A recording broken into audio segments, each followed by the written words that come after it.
Pesona si gadis desa, episode 173 dengan judul Jatah yang Direbut. Selamat mendengarkan. Di dalam ruangan pesta, Abigail, Matteo, dan juga Kayo terlihat sangat tidak sabar menunggu kedatangan Vedo dan juga Luri. Mereka terus melihat ke arah pintu masuk, berharap kalau kedua orang tersebut akan segera muncul dari sana. Astaga, kenapa kita jadi seperti orang udik begini sih? Aneh, gumam Matteo. Udik bagaimana maksudnya, Matt? Yang sedang kita tunggu itu adalah calon menantu kita. Jadi apanya yang udik? Sahut Abigail merasa tak setuju dengan gumaman suaminya. Jangan marah lah, darling. Aku tidak bermaksud menganggap calon menantu kita seperti itu. Sungguh, ucap Matteo menjadi panik sendiri. Abigail mendengus. Tak lama kemudian orang yang sedang ditunggu oleh mereka akhirnya datang. Awalnya Abigail dan Matteo kebingungan melihat Vedo yang malah muncul bersama dengan Glenn. Tapi setelah memperhatikan dengan seksama, barulah mereka tersadar kalau Luri berjalan di sebelah Lucy, kakaknya. Wah, apa sebelum kemari Vedo mengajak Luri untuk melakukan operasi plastik terlebih dahulu? Gumam Matteo terkagum-kagum melihat kecantikan yang ada di diri si gadis desa. Jaga kata-katamu, Matt. Ini adalah kali pertama Luri menghadiri acara seperti ini. Kau jangan sampai membuatnya merasa malu, tegur Abigail sembari mencubit pinggang Matteo pelan. Matteo hanya bisa meringis tanpa berani mengeluh setelah pinggangnya menjadi korban kebrutalan tangan istrinya. Dia kemudian menoleh ke samping saat tidak sengaja mendengar suara tawa tertahan yang keluar dari mulut putrinya. Jangan bilang ayah jatuh cinta pada pesona gadis desa itu ya, tanya Kayo setengah meledek. Astaga, kau ini bicara apa sih, Kai? Hanya ibumu satu-satunya wanita yang bisa membuat ayah terpesona. Kau jangan fitnah, jawab Matteo gelagapan karena Kayo menangkap getaran aneh yang ada di pikirannya. Hehehe, yang kalian pikirkan benar. Matteo terpesona akan kecantikan Luri, tapi hanya sebatas terpesona saja, tidak lebih. Biasalah, sebagai laki-laki normal, wajar bukan jika memiliki rasa ketertarikan pada lawan jenis? Dan itulah yang dirasakan oleh Matteo ketika melihat Luri yang datang dengan penampilan begitu memukau. Mulut boleh saja berkata bohong, ayah. Akan tetapi tidak dengan kedua mata ayah. Tadi aku bisa melihat dengan sangat jelas betapa ayah menatap penuh puja ke arah Luri. Benar kan? Tak mau omongan Kayo didengar oleh istrinya, Matteo dengan cepat pergi menghindar dengan cara berjalan menghampiri Vedo. Tak lupa juga dia melirik ke arah Luri yang entah kenapa terlihat begitu anggun dengan gaun hitam yang melekat pas di tubuhnya. Kenapa Luri bisa terlihat sangat berkasta begini ya? Dia kan hanya orang desa biasa, tapi kenapa auranya terlihat begitu mencolok? Wah, ini tidak boleh dibiarkan. Harus dia yang menjadi menantuku dan Abigail, batin Matteo penuh tekad. Aku sarankan sebaiknya ayah berhenti menatap Luri atau aku akan mengadu pada ibu. Ancam Vedo sambil berbisik di samping telinga sang ayah. Dia tentu tahu kemana arah yang membuat fokus ayahnya menjadi teralih. Ayah normal, dan gadismu terlalu mencolok di antara banyak wanita cantik yang ada di pesta ini. Jadi wajar saja bukan kalau ayah terus memperhatikannya? Sahut Matteo enggan untuk mengalah. Masa bodoh, dia sedang terluri-luri sekarang. Luri gadisku, dia milikku. Ayah harus ingat itu. Yang bilang kalau Luri adalah milik ayah itu siapa? Kalau begitu berhentilah memandanginya. Aku tidak rela ya. Protes Vedo yang kali ini bicara tanpa berbisik. Dia benar-benar kesal dengan ulah genit ayahnya yang berani mencuri-curi pandang ke arah gadisnya. Ayah, kalau ayah masih tidak mau berhenti melakukannya, aku bersumpah akan langsung mengadukan hal ini pada ibu dan bibi Leona. Mau? Luri diam-diam menguping pembicaraan Vedo dengan ayahnya yang kebetulan berbisik dengan suara yang sedikit kuat. Setelah itu Luri tersenyum canggung pada ibunya Vedo yang tengah berjalan ke arahnya bersama dengan Kayo. Halo sayang, kau cantik sekali malam ini, sapa Abigail tanpa ragu memuji kecantikan Luri. Segera dia memeluk gadis ini setelah sampai di dekatnya.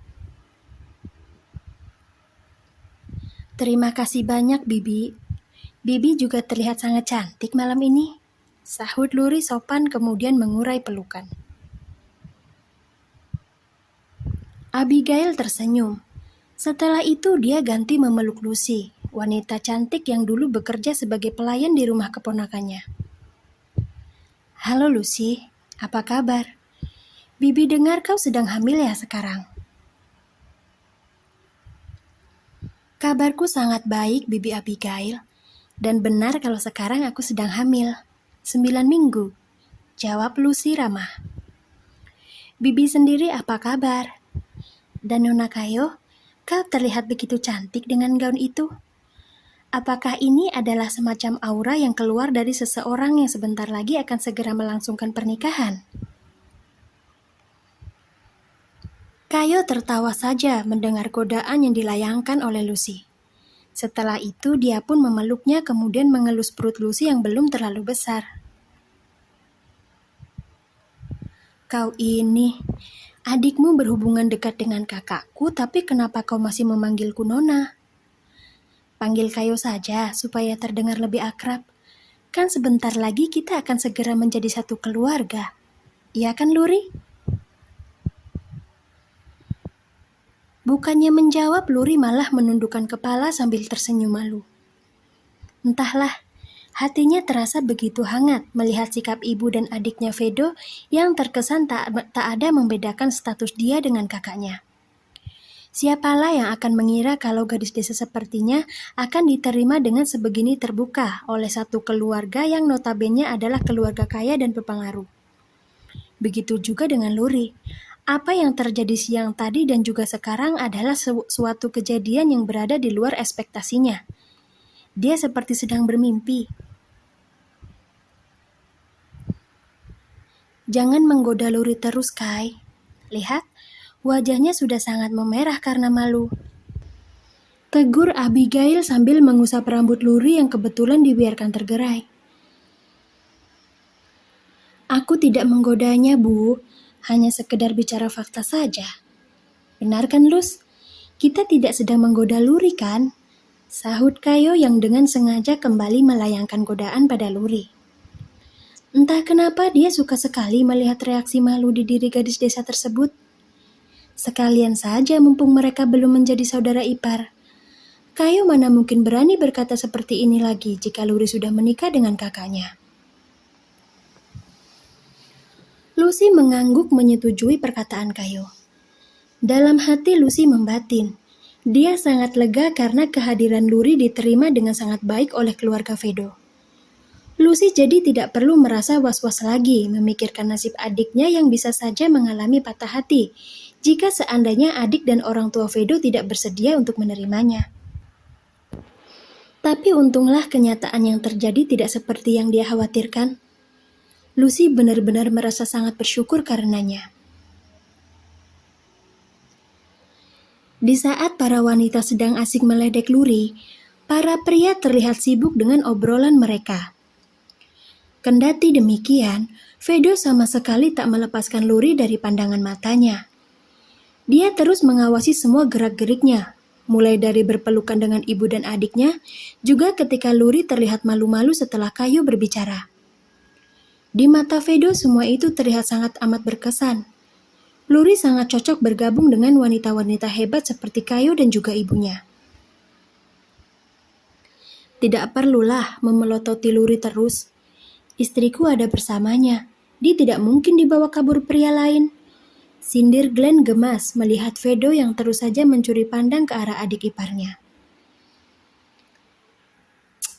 Apa kau tidak bisa melihat kalau Luri itu sangat cantik, Glenn? Kalau aku lengah, bisa saja dia didekati oleh para buaya lapar yang ada di ruangan pesta ini. Lihat ke sana. Mata pria-pria itu sejak tadi terus melihat ke arah Luri. Jadi bagaimana mungkin aku tidak cemas? Sahut Vedo sambil menunjuk ke beberapa pria yang memang sejak tadi terus menatap gadisnya dari jarak yang tidak terlalu jauh.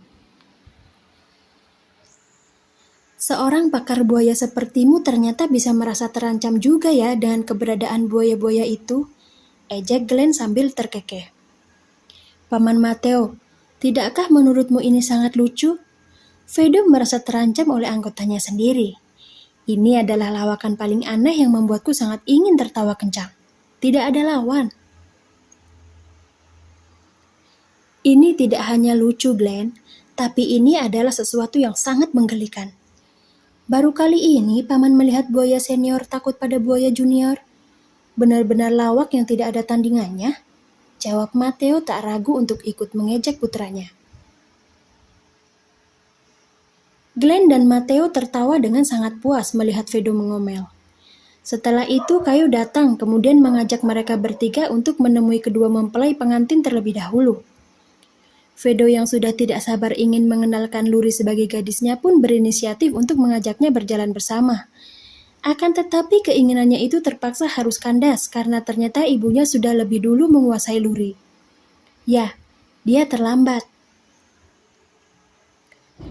Kenapa jadi ibu sih yang mengajak Luri?